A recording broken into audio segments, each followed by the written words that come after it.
Malinaw na ang direksyon ng Los Angeles Lakers at mukhang seryoso na talaga sila ngayong papasok sa playoffs.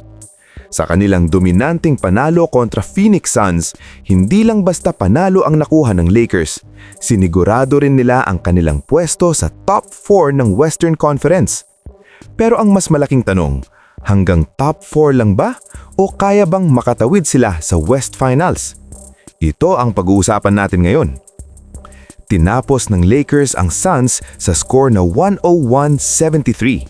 Isang convincing win kung saan halos kontrolado ng Lakers ang laro mula simula hanggang dulo. Hindi ito close game, hindi rin ito comeback. Ito ay isang statement win. Pinangunahan ni LeBron James ang Lakers na may 28 points at 12 assists. Kitang-kita ang leadership ni LeBron, hindi lang sa scoring kundi sa pag-setup ng teammates.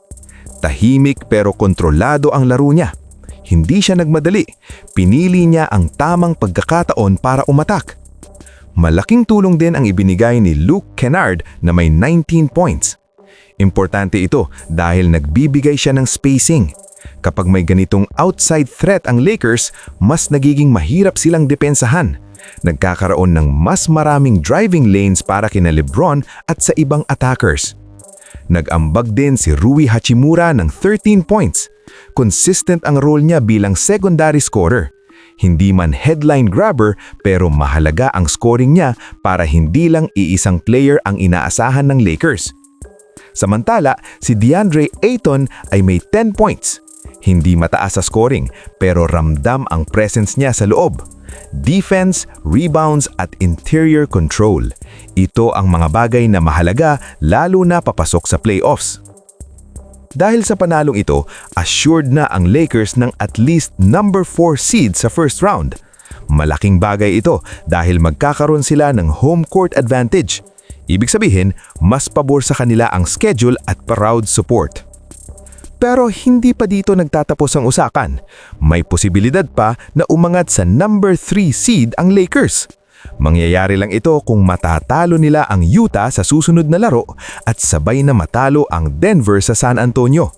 Kapag nangyari iyon, isang malaking jump ito para sa Lakers. At kung titignan ang momentum, mukhang nasa tamang timing ang pag-init ng Lakers. Defense ay solid.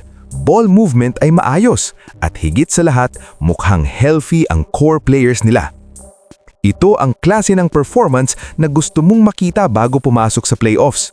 Hindi lang basta panalo, kundi dominant win na nagpapakita ng control sa laro. Ngayon ang tanong, kung tuloy-tuloy ang ganitong performance ng Lakers, kaya ba nilang umabot hanggang Western Conference Finals o hanggang first round lang sila? Comment down below. Sa tingin nyo, gaano kalayo ang mararating ng Lakers ngayong season?